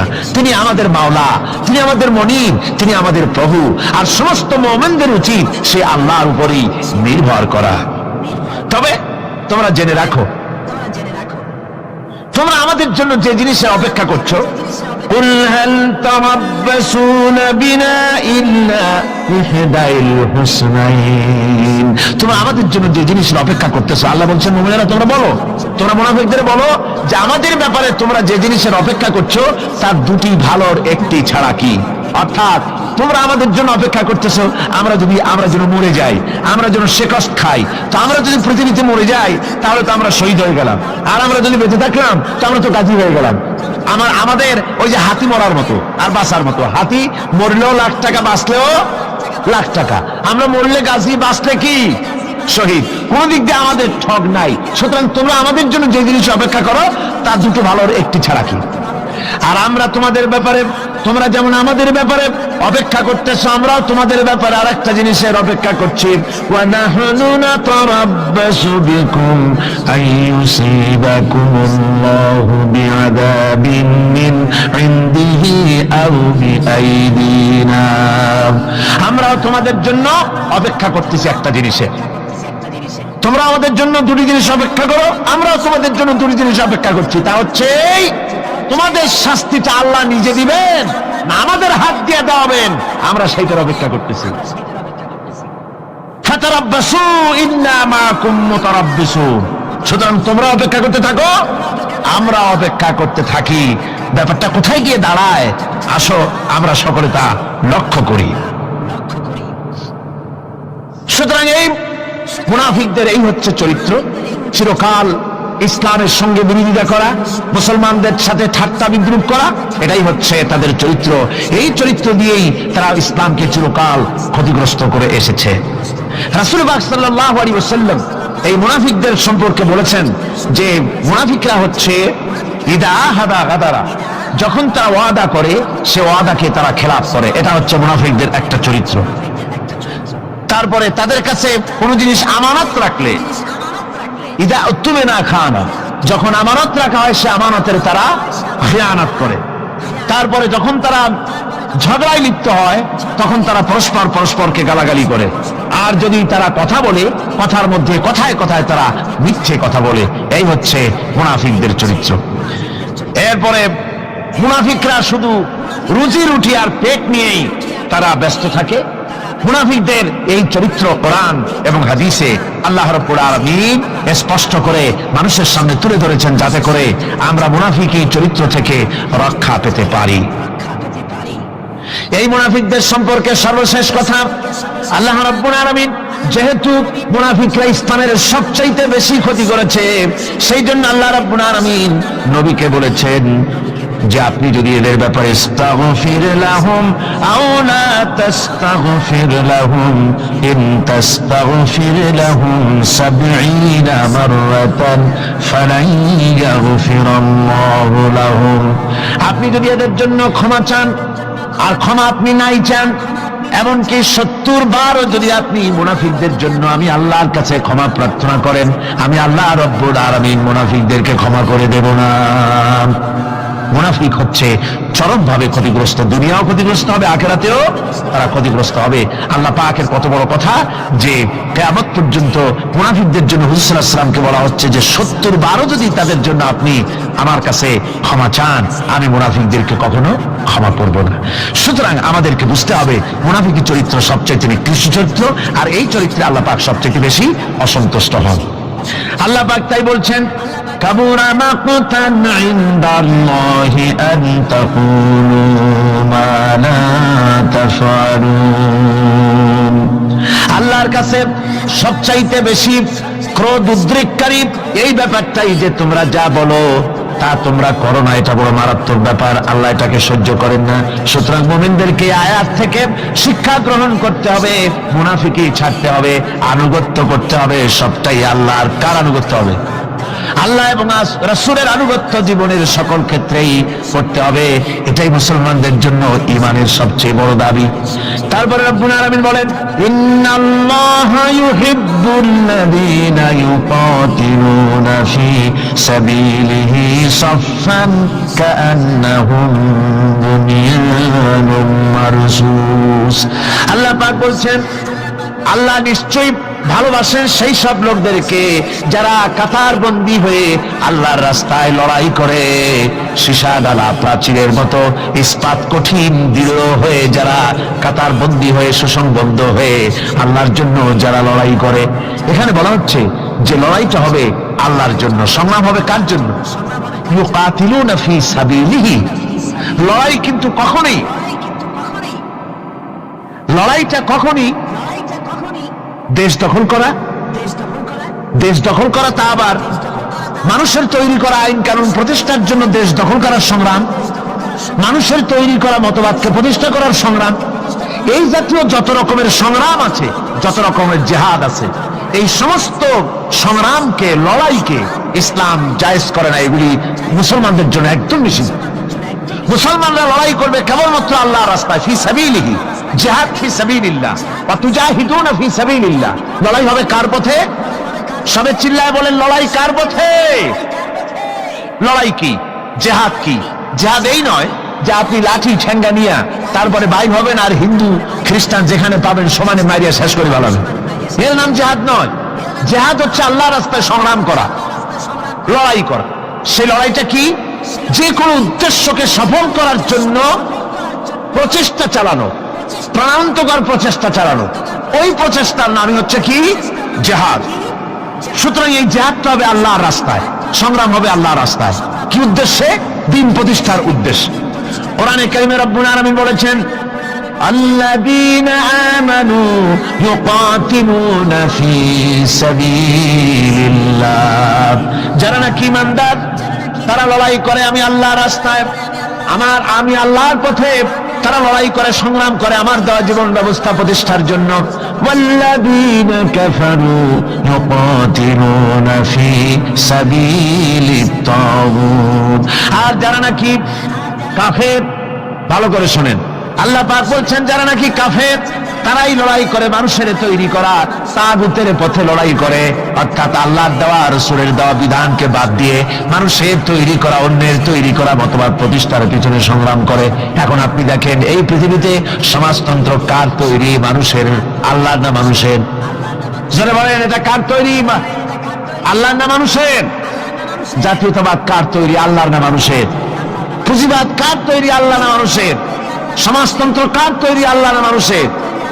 ধর্মনিরপেক্ষতাবাদ কার তৈরি? আল্লাহ না মানুষের? এই সমস্ত মতবাদকে মানুষের তৈরি করা, এসব মতবাদকে প্রতিষ্ঠিত করার জন্য যারাই সংগ্রাম করে, যারাই লড়াই করে, আল্লাহ পাক বলেছেন ওয়াল্লাযীনা কাফারু ইউকাতিলুনা ফি সাবিলিত তাগুত। এরা হচ্ছে লড়াই করে তাগুতের পথে, শয়তানের পথে। কার পথে এগুলি? শয়তানের পথ। জোরে বলেন এই পথগুলি কার? শয়তানের পথ। যারা মুমিন তারা লড়াই করবে আল্লাহর পথে। সুতরাং লড়াই হতে হবে সবসময় আল্লাহর পথে। আর সেই লড়াই বিচ্ছিন্ন ভাবে নয়, কাতারবন্দী হয়ে সুসংহত সাংগঠনিক প্রক্রিয়ায় সুশৃঙ্খল ভাবে সাংগঠনিক ফয়সলা সিদ্ধান্তকে মেনে নিয়ে আমিরের হুকুমকে অনুসরণ করে ঐক্যবদ্ধভাবে যদি লড়াই হয়, সে লড়াইয়ে বিজয় আসবে আল্লাহর পক্ষ থেকে। বিচ্ছিন্ন ভাবে নয়, ঐক্যবদ্ধভাবে কাজ করতে হবে। এই আয়াতের মূলনীতির ভিত্তিতে রাসূল পাক সাল্লাল্লাহু আলাইহি ওয়াসাল্লামের নেতৃত্বাধীন এমন এক মহা সামরিক শক্তি গড়ে উঠেছিল যার সামনে তদানীন্তন রোম, পারস্য পদানত হয়েছিল। সুবহানাল্লাহ পড়েন। সুতরাং এমন একটি বাহিনী গড়ার জন্য মুমিনদের প্রতি বলা হচ্ছে যে তোমরা হবে সেই ধরনের বাহিনী যারা নাকি লড়বে আল্লাহর রাস্তায়, আল্লাহর পথে লড়াই করবে নিজেদের জান এবং মাল দিয়ে, ঐক্যবদ্ধভাবে। তারপরে আল্লাহ রাব্বুল আলামিন বলছেন وَإِذْ قَالَ مُوسَى لِقَوْمِهِ يَا قَوْمِ لِمَ تُؤْذُونَنِي وَقَدْ تَعْلَمُونَ أَنِّي رَسُولُ اللَّهِ إِلَيْكُمْ فَلَمَّا زَاغُوا أَزَاغَ اللَّهُ قُلُوبَهُمْ وَاللَّهُ لَا يَهْدِي الْقَوْمَ الْفَاسِقِينَ। স্মরণ করো মুসা আলাইহিস সালামের কথা। এই কথাগুলি আল্লাহ মুসলমানদের স্মরণ করাচ্ছেন। কাদেরকে? মুসলমানদেরকে। মুসা আলাইহিস সালামের কথা স্মরণ করো। তিনি তার কওমদেরকে বললেন, হে কওম, হে আমার জাতি, তোমরা কেন আমাকে উৎপীড়িত করছো, কেন আমাকে কষ্ট দিচ্ছ?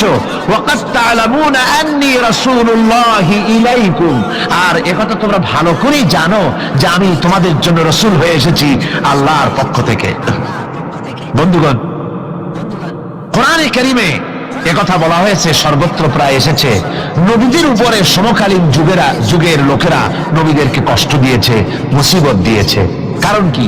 নবীদের স্বভাব খারাপ ছিল, তাই নাকি? নাউযুবিল্লাহি মিন যালিক। নবীরা স্বভাব চরিত্রের দিক থেকে সর্বশ্রেষ্ঠ। নবীদের জন্য সমকালীন লোকেরা ক্ষেপলো কেন? ক্ষেপেছে একটাই কারণ ছিল। নবীদের বিরুদ্ধে ক্ষেপার একটি কারণ, তা হচ্ছে নবীরা দুনিয়ার মানুষের সামনে বলেছেন, ইয়া কওমি ইবুদুল্লাহা মা লাকুম মিন ইলাহিন গায়রু। নবীরা দাওয়াত দিয়েছেন, ও আমার কওম, ও আমার জাতি, এক আল্লাহ ছাড়া কারো গোলামি করা যাবে না, কারো আনুগত্য করো না, দাসত্ব করো, গোলামি করো একমাত্র আল্লাহ রাব্বুল আলামিনের। অন্য আয়াতে এসেছে, আল্লাহ পাক বলেছেন, ওয়ালাকাদ বা'আথনা ফি কুল্লি উম্মাতির রাসূলা আন ইবুদুল্লাহা ওয়াজতানিবুত তাগুত। আমি এমন কোন জাতি নাই, এমন কোন দল নাই যাদের জন্য নবী প্রেরণ করি নাই। নবীরা গিয়া তাদেরকে বলেছেন, এক আল্লাহর গোলামি করো, আর মানুষের দাসত্ব তাগুতের গোলামি বর্জন করো, আল্লাহর গোলামি করো। এই কথা বলার সঙ্গে সঙ্গে তাগুত খেপে গেছে। কে খেপে গেছে? কে খেপেছে? তাগুত সহ্য করতে পারে নাই। তাগুত বলা হয় সেই শক্তিকে, যে শক্তি নিজে শুধু আল্লাহর আইন অমান্য করে বসে থাকে না, অন্যদেরকেও আল্লাহর আইন অমান্য করতে বাধ্য করে। ওরাই খেপে গেল। ওরা খেপে মার আরম্ভ করে দিল। হযরতে মূসা আলাইহিস সালাম মার খেয়েছেন। হযরতে মূসা আলাইহিস সালাম, হযরতে ঈসা আলাইহিস সালাম, ইব্রাহিম আলাইহিস সালাম, নূহ আলাইহিস সালাম, এমন কোন পয়গম্বর আছেন যিনি মার খান নাই? কোরআনে কারীম বলা হচ্ছে, ইয়া হাসরাতান আলাল ইবাদ মা ইয়াতিহিম মির রাসূলিন ইল্লা কানু বিহি ইস্তাহজিউন। আফসোস বান্দার উপরে, এমন একজন রাসূল পাঠাই নাই যার সঙ্গে সমকালীন যুগের লোকেরা ঠাট্টা করে নাই, বিদ্রুপ করে নাই, পাগল বলে নাই। এমন একজনও পাঠাই নাই। যাকেই পাঠিয়েছি তার সাথে সমকালীন লোকেরা ঝগড়া বিবাদ করেছে, মারধর করেছে, অত্যাচার করেছে। বিশ্বকবি, কবি সম্রাট আল্লামা ইকবাল রহমাতুল্লাহ আলাইহি বলেছেন, সতীজা কা রহা হ্যায় अज़ल से ताइमरोज, सतेजा का रहा है अज़ल से ताइमरोज, चरागे मुस्तफा भी से शरारे बुलाबीज। মুস্তফার দ্বীপ শিখার সাথে, মুস্তফার দ্বীপ শিখার সাথে আবু লাহাবের অগ্নিস্ফুলিঙ্গের সংঘর্ষ চলে এসেছে। আবহমান কাল থেকে শুরু হয়েছে, আজও চলছে, কিয়ামত পর্যন্ত চলতে থাকবে। তবে কিনা আবু জাহেলের, আবু লাহাবের অগ্নিস্ফুলিঙ্গ নির্বাপিত হয়ে যাবে, আর মুস্তাফা সাল্লাল্লাহু আলাইহি ওয়াসাল্লামের দ্বীপ শিখা জ্বলতেই থাকবে, নিভে যাবে না। সুবহানাল্লাহ বলে, নিভে যাবে না। কারণ হচ্ছে আল্লাহ পাক বলেছেন, ইউরিদুনা লিইউতফিউ নূরাল্লাহি বিআফওয়াহিহিম ওয়াল্লাহু মুতিম্মু নূরিহি ওয়ালাউ কারিহাল কাফিরুন। কাফের বেঈমানেরা চায় মুখের ফু দিয়ে আমার আলোকে নির্বাপিত করে দেবে, আমার দ্বীনকে দুনিয়া থেকে মিটিয়ে দেবে। আল্লাহ পাক বলেন, আমি আমার দ্বীনকে পূর্ণতা দান করব, যার জমকের সাথে আমার দ্বীন দুনিয়ার বুকে প্রতিষ্ঠিত হবে। তাতে কাফেরদের কলিজার ভিতরে যতই জ্বালা যন্ত্রণা হোক না কেন, ওদের মনে যত কষ্ট হোক, ইসলাম প্রতিষ্ঠিত হবে। আল্লাহ বলেছেন। কে বলেছেন? আল্লাহ পাক, আমি আমার দ্বীনকে পূর্ণতা দান করব। সুতরাং কাফেররা বাধা দিল নবীদের। কারা বাধা দিল? কাফেররা। যারা বাধা দিল তারা সংখ্যায় 3 শ্রেণী। কয় শ্রেণী? ভালো করে মনে রাখেন। 3 শ্রেণীর লোকেরা নবীদেরকে বাধা দিয়েছে। মুসা আলাইহিস সালাম বলছেন, কেন আমাকে কষ্ট দিচ্ছ অথচ তোমরা জানো যে আমি আল্লাহর রাসূল? এই যে পয়গম্বরদেরকে বাধা দিল 3 শ্রেণীর লোকেরা। কারা দিল? 3 শ্রেণীর লোকেরা দিল। প্রথম শ্রেণী হচ্ছে রাষ্ট্র শক্তি। প্রথম কারা? 2 নম্বরে বাধা দিল বিত্তশালী, যাদের টাকা আছে, পয়সা আছে, বড় লোক, এই বিত্তশালী ধনাঢ্য ব্যক্তি হলো 2 নম্বর। আর 3 নম্বরে বাধা দিল ধর্মের নামের এক শ্রেণীর ব্যবসায়ীর দল। তাহলে কয়টা হলো? 3টা। 3 শ্রেণীর লোকেরা বাধা দিয়েছে নবীদেরকে, বর্তমানে তারা আর নাই। জি, বর্তমানেও আছে, ভবিষ্যতেও থাকবে। 3 শ্রেণীর লোকেরাই বাধা দিয়েছে, বর্তমানেও দিচ্ছে, ভবিষ্যতেও। এই 3 শ্রেণীর প্রথম শ্রেণী হলো রাষ্ট্রশক্তি। রাষ্ট্রশক্তি বাধা দিল কেন? কেন বাধা দিল? রাষ্ট্রশক্তি যেমন ফেরাউন, রাষ্ট্রশক্তি নমরুদ, রাষ্ট্রশক্তি হচ্ছে আবু জেহেল, আবু লাহাব, আবু সুফিয়ান, উতবা, সাইবা, মুগীরা, এরা বাধা দিল। রাষ্ট্রশক্তি বাধা দিল। বাধা দেওয়ার কারণ হলো রাসূলুল্লাহ বলেছেন, নবীরা বলেছেন, তারা বলেছেন সবাই ইয়া কওমি ইবুদুল্লাহ মা লাকুম মিন ইলাহিন গায়রু। নবীজি বলেছেন ইয়া আইয়ুহান নাস কুলু লা ইলাহা ইল্লাল্লাহ তুফলিহুন। ও মানব সকল, ঘোষণা করে দাও কোন ইলাহ নাই, কোন আইনদাতা নাই, কোন বিধানদাতা নাই, আল্লাহ ছাড়া কোনো উপাস্য নাই, মাবুদ নাই। এই কথাগুলি যখন নবীরা বলেছেন, তখন সমকালীন রাষ্ট্রশক্তি বুঝতে পেরেছে আমাদের মাতবাড়ি তো আর চলবে না, মাতবাড়ি শেষ। যদি লা ইলাহা ইল্লাল্লাহ হয় তাহলে তো আমরা থাকি না। কারা থাকে না? রাষ্ট্রশক্তি। কারা থাকে না? কর। আমি আপনাদের কাছে যে মাঝে মধ্যে কথা জিজ্ঞেস করি, আপনারা কি তাতে বেজার হন নাকি? জিজ্ঞেস করি এই জন্যে যাতে আপনাদের কথাগুলি মনে থাকে। রাষ্ট্রশক্তি বাধা দিল এই কারণেই যে আমরা তো তাহলে আর থাকি না। লা ইলাহা, কোন ইলাহ নাই, কোন আইনদাতা নাই, কোন বিধানদাতা নাই, কোন শাসনকর্তা নাই, কেউ নাই আল্লাহ ছাড়া। একমাত্র আইন চলবে আল্লাহর। তাহলে আমরা নাকি কোন কাজে? আমাদের তো নেতৃত্ব থাকবে না, আমাদের মাতবাড়ি থাকবে না, আমাদের আইন চলবে না, আমরা তো বেকার হয়ে যাব। সুতরাং এটাকে বন্ধ করতে হবে, এটাকে বন্ধ করতে হবে, এটা বন্ধ করতে হবে। এই আইন যদি চালু হয় তাহলে তো মৌজ করা যাবে না, ফুর্তি করা যাবে না, ইট, ড্রিঙ্ক এন্ড বি মেরি, এগুলি তো আর চলবে না। ডু ফুর্তি, নো চিন্তা, এসব তো আর চলবে না। মদ খাওয়া, জুয়া খেলা, শয়তানি করা, বদমাশি করা, জনগণের টাকা নিয়ে নিজের বাপের সম্পত্তি মনে করে তা গ্রহণ করা, এভাবে করে সর্বনাশ করা তো আর চলবে না, মাতবাড়ি তো চলবে না। সুদ যদি কোন দেশ আল্লাহর কোরআন অনুযায়ী হারাম ঘোষিত হয়, আল্লাহ তো হারাম করে দিয়েছে, দেশে যদি সুদমুক্ত ব্যাংকিং চালু হয় তাহলে উপকৃত হবে শুধু মুসলমান না সব জাতের মানুষ? সব জাতের মানুষ। সুদ দিয়ে মানুষ শোষিত হয়। মদ যদি বন্ধ হয়ে যায়, রাষ্ট্রশক্তি যদি কোরআনের আইন অনুযায়ী, আল্লাহ বলেছেন মদ হারাম, মদ যদি নিষিদ্ধ ঘোষিত হয়, উপকার পাবে না সবাই উপকার পাবে? জেনা যদি বন্ধ হয়ে যায়, সরকার কর্তৃক জেনা যদি বন্ধ করে দেওয়া হয়, তাহলে উপকার কি মুসলমানদের না সারা পৃথিবীর সমস্ত মানুষের? পর্দা করা ফরজ, এই পর্দা প্রথা যদি চালু হয় তাহলে নারীর ইজ্জত রক্ষা হবে শুধু মুসলমানদের না সারা পৃথিবীর সমস্ত নারীর? দেখুন, ইসলামের মদ বলেন, সুদ বলেন, ঘুষ বলেন, জেনা বলেন, জুয়া বলেন, যত রকমের আইন ইসলাম করেছে, চোরের হাত কাটা আইন হোক, আর আপনার হত্যাকারীকে কতল করাই হোক, কিসাস হোক, যত রকমের আইন করেছে, সমস্ত আইন দ্বারা উপকৃত হবে সারা পৃথিবীর সমস্ত মানুষ। এই জন্য ইসলাম সাম্প্রদায়িক নয়, মুসলমানেরাও সাম্প্রদায়িক নয়। ইসলাম হচ্ছে সার্বজনীন, ইসলাম হচ্ছে বিশ্বজনীন। আজকে রাষ্ট্রশক্তি 1 নম্বরেই বাধা দেয় তাদের ক্ষমতাকে টিকিয়ে রাখার জন্য, ক্ষমতাকে কুক্ষিগত করার জন্য, হারাম ভাবে, অবৈধভাবে সরকারের জনগণের মালকে, সম্পদকে ভক্ষণ করার জন্য, নিজেদের ফুর্তি, নিজেদের মনের চাহিদা, নিজেদের নাফস এবং প্রবৃত্তি অনুযায়ী চলার জন্য তারা এই নিজেদের ক্ষমতাকে টিকিয়ে রাখার জন্য ইসলামকে চিরকাল তারা বাধা দিয়ে এসছে। 2 নম্বরে বাধা দিয়েছে যারা, সেটা হচ্ছে কি? বিত্তশালী ধনী ব্যক্তিরা, বিত্তশালী ধনাঢ্য ব্যক্তিরা, ওরাই ইসলামের চিরকাল ইসলামের বাধা দিয়ে আসছে, এখনো দিচ্ছে, ভবিষ্যতে দেবে, তবে সব না। ধনী হযরত ওসমান রাদিয়াল্লাহু তাআলা আনহু ধনী ছিলেন, ওই রকম ধনী ব্যক্তি এখন আলহামদুলিল্লাহ কিছু কিছু আছে যারা হযরত ওসমান রাদিয়াল্লাহু তাআলা আনহুর মতো দুহাতে সম্পদ বিলায় দেয়, নাম কামাবার জন্য না, আল্লাহর রাস্তায় দিয়ে দেয়। আছে না? 2 একজন আছে, সমাজে আছে। কিন্তু অধিকাংশ বিত্তশালী ব্যক্তিবর্গ তারা বাধা দেয় ইসলামকে, বাধা দেয় কেন? বাধা দিয়েছিল মুসা আলাইহিস সালামের জামানায়, হুজুরের জামানায় উমাইয়া বাধা দিয়েছিল। এভাবে করে প্রত্যেক যুগে বড় বড় ধনীরা তারা ইসলামকে বাধা দেয়। তাদের আল্লাহ তাদের টাকা দিয়েছে, পয়সা দিয়েছে, অবৈধভাবে তারা পয়সা নিজেরা উপার্জন করেছে। এই পয়সা দিয়ে তারা সাহায্য করে বাতিলকে, ইসলামকে সাহায্য করে না, ইসলামকে সাহায্য করে না।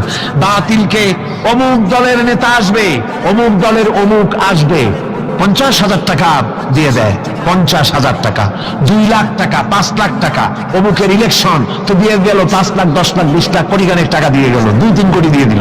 কিন্তু ইসলামের কোরআনের মাহফিল হবে, তাফসীর হবে, 5টা টাকা বাইরেতে কলিজাটা ছটফট করতে থাকে এই সব লোকের, ঠিক কিনা কর?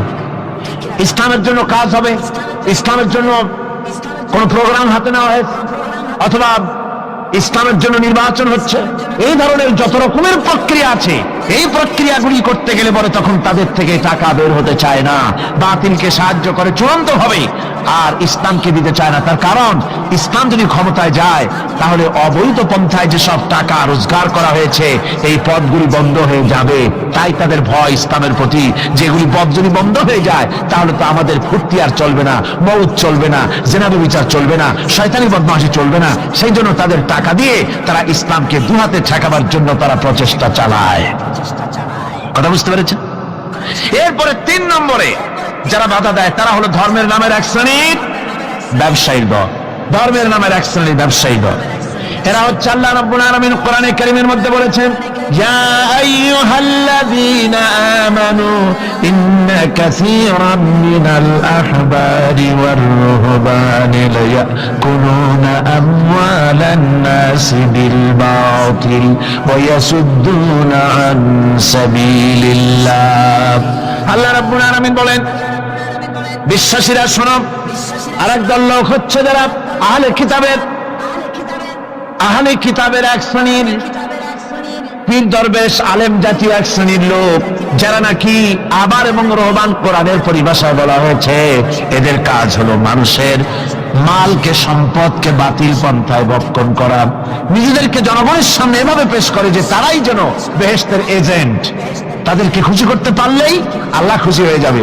এই জাতীয় একটা ভাব দ্বারা তারা মানুষের সামনে নিজেকে পেশ করে থাকে, আর ধর্মের বিভিন্ন অনুভূতি দিয়ে মানুষের কাছ থেকে টাকা পয়সা শোষণ করে নেওয়ার পথ চালু করে দেয়, সহজে বেহেশতে যাওয়ার পথ চালু করে দেয়।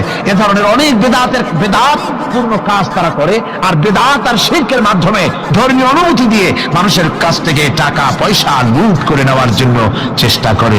এই যে আপনি দেখেন বর্তমানে যে রজব মাস, এটা সাবান শুরু হয়েছে বোধহয়, রজব মাস চলে গেল, রজব মাস আসতে পরে খাজা বাবার মহব্বতের লোকের আর অভাব থাকে না, এমনি নামাজ পড়ে না, কিন্তু রজব মাস আসতে পরে তখন ড্যাগ নিয়ে, ড্যাগের উপরে লাল কাপড় চড়াই দিয়া, শালু কাপড় চড়াই দিয়া তারপরে টাকা পয়সা রোজগার করার জন্য দারুণ ভাবে চেষ্টা করে। খাজার এত মহব্বত, নামাজ পড়ে না একক তো, বুঝলেন, নামাজ পড়ে না, খাজার দারুণ মহব্বত করে।